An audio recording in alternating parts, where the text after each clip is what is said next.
A brilliant example of land restoration through agriculture and adding organic matter with earthworks can be found in one of the world's harshest terrains, the deserts of Jordan.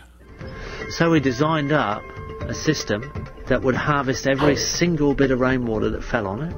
On 10 acres, there's 1.5 kilometres of swale water harvesting ditch on contour. Originally people laughed at us because we didn't put straight lines in. We went on contour with these swales. They thought, why don't you put straight? You've got a bulldozer, you can flatten the desert, you can straighten. So we want to go on contour because we've got a longer edge and we harvest the water passively. And when they're full, 1 million litres of water soak into the landscape. And then we heavily mulch those swales with organic matter, almost 1/2 metre deep. Then we put micro-irrigation underneath the mulch. And then on the uphill side of the water harvesting trench, we put nitrogen fixing very hardy pioneer desert trees, which help shade and reduce wind evaporation, and also put nitrogen into the soil and structure the soil for us. And then on the lower side of the trench, we put fruit trees, majoring in date palms, and then we put in figs, pomegranates, guavas, mulberries, now some citrus. Within 4 months we had figs 1 metre high with figs on. If we can do it on an insignificant flat little bit of 10 acres of flat, we could regreen any desert. It's a very simple, fast thing that we can do, but we need to make the shift to a permanent covered soil agriculture. We can actually address the global climate change and sequester all that carbon and put it back into the soil and be creating healthy, sustainable agriculture in the process. Win-win solutions. Yes. That's incredible. That is incredible.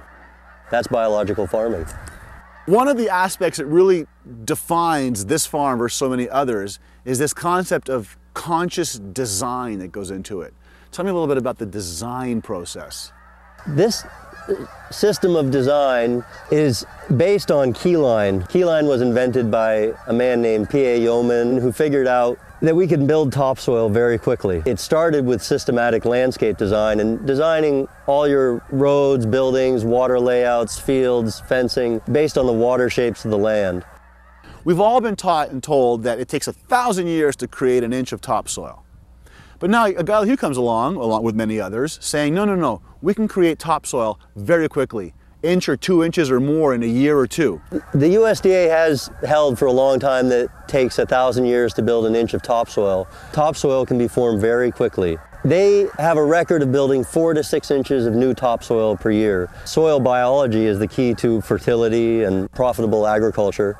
And soil fertility, there's some basic requirements of the microbes in the soil life, and that is air, water, and minerals. So using a subsoiler plow, a non-inversion tillage tool, shanks that don't turn the soil like a mold board, but rather just lift it, fracture the soil, loosen it. So now we're going to see what subsoiling looks like in practice. You wouldn't know it looking at there's anything going on here, but in fact, after the cows have grazed here, Abe's come by with this subsoiler and loosened the soil, which ends up looking a little bit like this, drum roll please, without a shovel, which gives you some idea of how good the soil is. And there we see it. So what's happening quite simply is how to create soil in 3 easy steps. Cows eat up top, kills off the roots in the bottom, which decay, organic matter, combined with the aeration of the subsoiler, combined with the watering, quick, easy, fast steps to rebuilding the foundation of civilization, the soil. It's actually some of the most patriotic things you can do for the country here. Right, and for the earth. I mean, we have to think big on this one. Soil is the matrix. It's what everything comes from. Creating new topsoil is, if I want to leave anything to my daughter, it's new topsoil. That's the one thing that I can be sure will take care of her. Thomas Jefferson says, soil is the foundation of our civilization. It's true security. I like that. Homeland security. Homestead security. Sometimes I believe I am open to receive some straightening on this frame.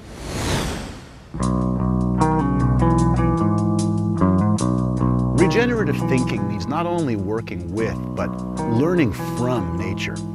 Business increasingly is trying to unlock the secrets of how nature manufactures, packages, distributes.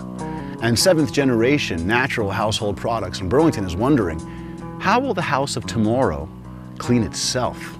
The day is alive. How do things in nature function? The waters and mountains are breathing. How does a leaf clean itself? The day has survived.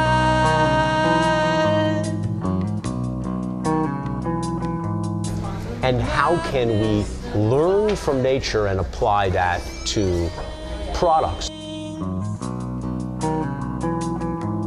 The sun through my window says, open your eyes again. Where are we going to get our raw materials?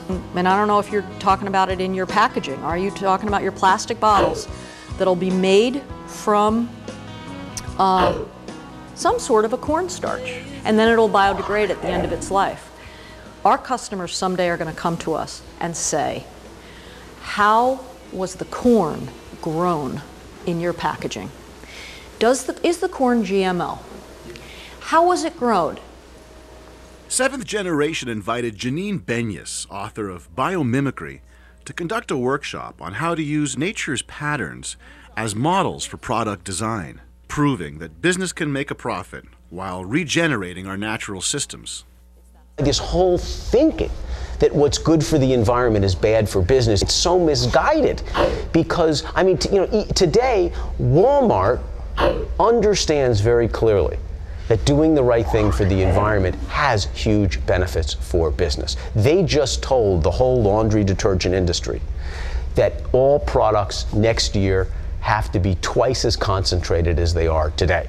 If you take the water out of the cleaning product, you can put more product on a truck. The truck can have less pollution, and the retailer can have more value on their shelves.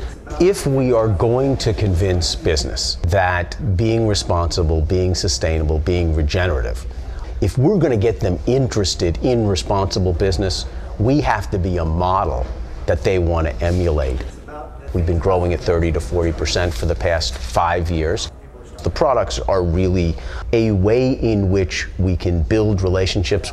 We have a program called Change It, where we work with Greenpeace to bring 100 college kids to Washington to be taught how to be more effective social change advocates. If we weren't selling dish liquid, we wouldn't be able to afford bringing these kids to Washington because we pay for the whole training process. We can't afford to continue down the path we're on. I just hate to see more hurricanes like Katrina. How many hurricanes like that do we need to have before people say, gee, we got to do something about global warming? The name Seventh Generation comes from the Iroquois Indians. And it is sort of extracted from their Bible. And the statement is, in our every deliberation, we should consider the impact of our decisions on the next 7 generations.